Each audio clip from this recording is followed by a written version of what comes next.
Well, hello everybody. Dennis and Andy show. We're back with another movie review and a movie review in hopefully 10 minutes or less. Today, whenever you're watching this, we are reviewing the movie Air. I We've needed been some looking very air. much looking forward to Air, even if it's not a gas bubble like Andy's. It is That's a right. movie we have been waiting to see. Ben Affleck, Matt Damon, Jason Bateman as the stars in Nike. It follows the history of the shoe salesman who's known as Sonny Vaccaro and how he led Nike in pursuit of the greatest athlete of its time, Michael Jordan. Thank God you didn't say LeBron James. Anyhow, Would never. um, yes, this movie, saw a trailer for it last year or the beginning of this year. Ben Affleck directs it. Viola Davis plays Michael Jordan's mother. And it is.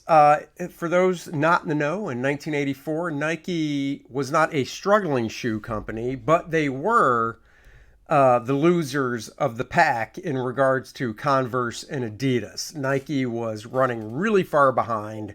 Their basketball division sucked and Sonny really want to basically bet it all on one person, Michael Jordan. They had a $250,000 budget. Nike has always played it safe and split that among three, rookies coming into the NBA for shoe deals, but not Sonny. This time he had a gut feeling Jordan was the guy, and this movie basically tells the story of how Nike acquired Jordan.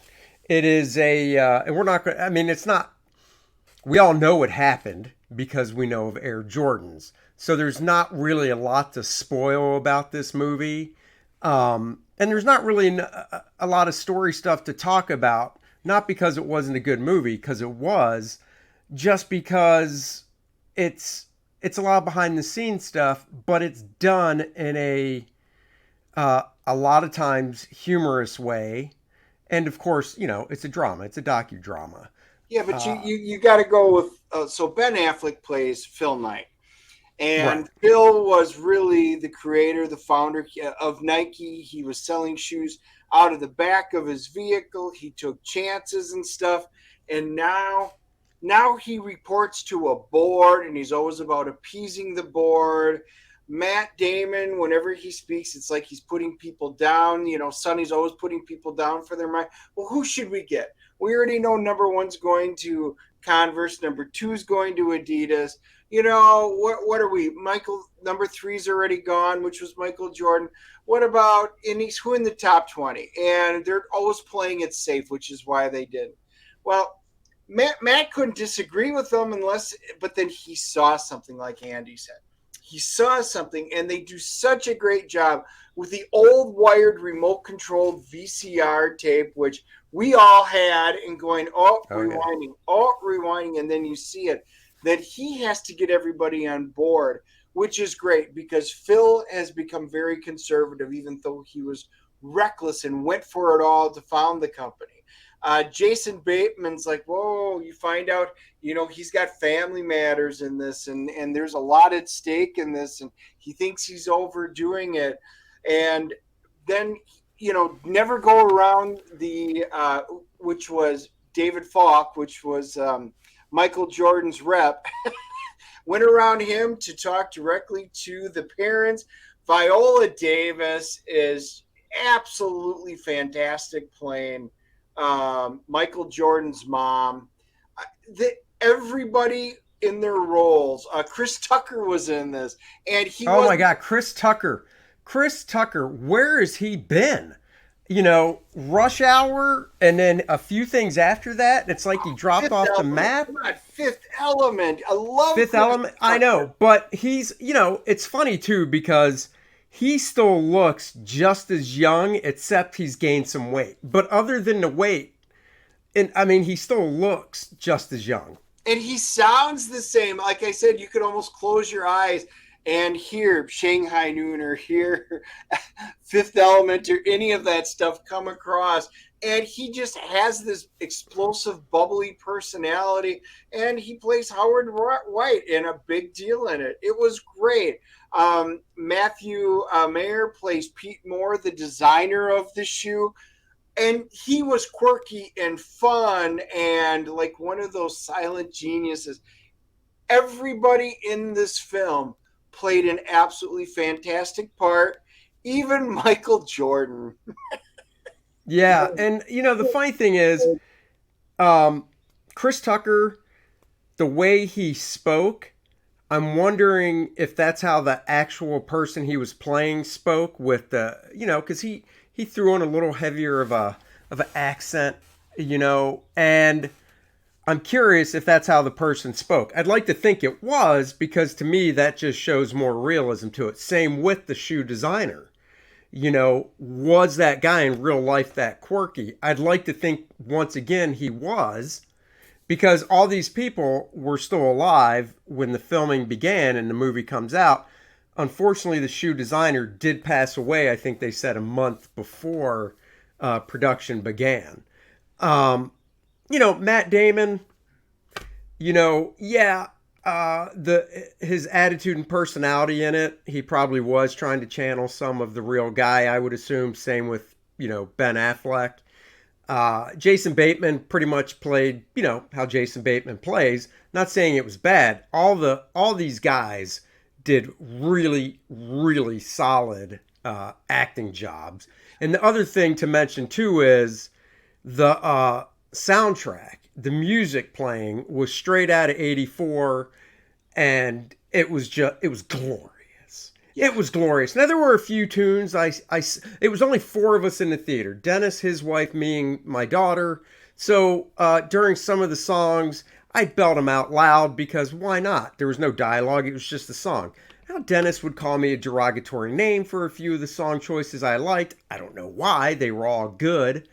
But that's fine.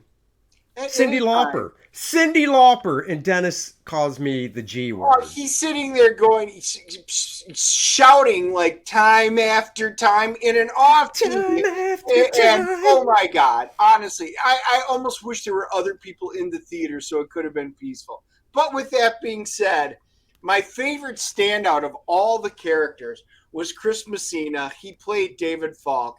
He played the agent for Michael Jordan, who goes on these tirades, and there's a reason why this is rated R.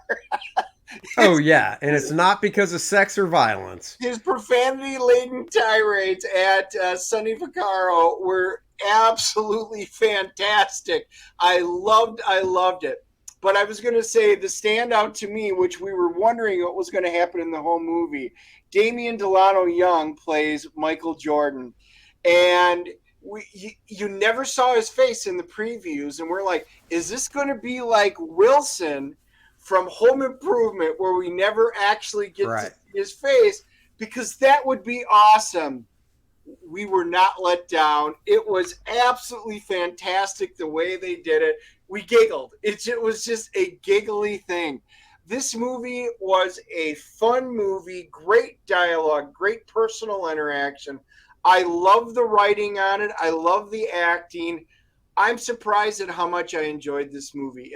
I expected to like it. I didn't expect to love it. I wound up loving it. All right, let's CGC rate this puppy. I'm giving it a 9.0. I thought it was extremely entertaining. 2 hours long, didn't feel like it. My daughter, who's an action movie fan and comedy fan, liked this movie. She's not into docudramas and stuff like that, but she liked this movie. It is a fun movie. I love movies that, you learn something about, because I didn't know the behind the scenes of the Air Jordan. And that's, besides the cast, that's one reason I want to see it. So I give it a 9.0. I recommend, if you have the time, go check it out. We looked at it. I am giving this a 9.6. I thought it was thoroughly Wow. enjoyable. I love this movie from start to end. Not my normal cup of tea. I thought I would like it, but I wound up loving this movie.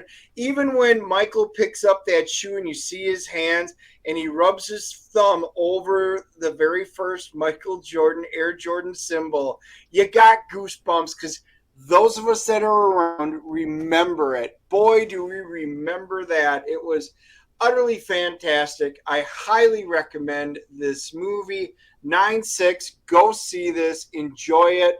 Rotten Tomatoes. Critics are giving it a 92. Wow. Whoa. And audience is giving it a 98. Look at that. Right on the money. And just so everybody knows, I never owned a pair of Air Jordans. I was a Converse guy. I had high top, white, high top Converse. I'm pretty sure part of that reason was because, you know, we were just standard, you know, middle class. And I can vividly remember my dad being like, I'm not paying that for shoes. And Converse were a lot cheaper. So I I'm was an LA assuming that's Gear guy. why. You know, the Huh? colored laces, I was an LA Gear guy. And then the pump, he had the pump on the tongue and you could pump your shoes up and it had air cushions on the inside. I was LA Gear. There you go. And what else is a 9.8 is, of course, Kor-Drath The Reckoning, $78,550, plus the 4,600 and change we got from Kickstarter. We are well over 80,000. Thank you all so much for the support. We're cruising the 90,000 for the next stretch goal. 1,290 backers on Indiegogo. Just 10 to go to get the 1,300. We want to surpass that, but be one of the 10 that gets us to the 1,300 today. Back the book. Kor-Drath is a tale of reckoning. Kor-Drath and Adriana come back, find Kor-Drath's tribe, the Red Line tribe, totally decimated, wiped out. He is the sole survivor, and he needs to find out what the hell's going on and who's behind it. You like Conan? You like Game of Thrones? Do you like Dungeons and Dragons? Well, we took those three magical ingredients, threw them into a bowl, mixed them up, and poured out this tale of wonder. You can read the first 8 pages here. You can see more on the website. Go check it out. Links are in the description below. And the most exciting thing about this project is not only do you read the book, you play the game. What are we talking about, Dennis? After you read the comic book, you might get an itch to do some great sword clanging and axe wielding and smashing. You can now play the game. Yes, it's a module. You can stick it into any of your settings or play it in the Shattered Reach. And you can play any of the characters, make up your own characters, but it expands on the Shattered Reach. And I think you guys will love it as you get more and more familiar with this fantastic world that we're building. And there's some giddy time in this book as well because Kor-Drath and Adriana do date. So you'll want to definitely check this out. Guys, this was your movie review and a few of the movie air. We'll be back next Wednesday, 5 p.m. with Mark Nelson. Until then, everybody have a great weekend, and we will catch you guys later. Bye-bye, everybody. Good doggy.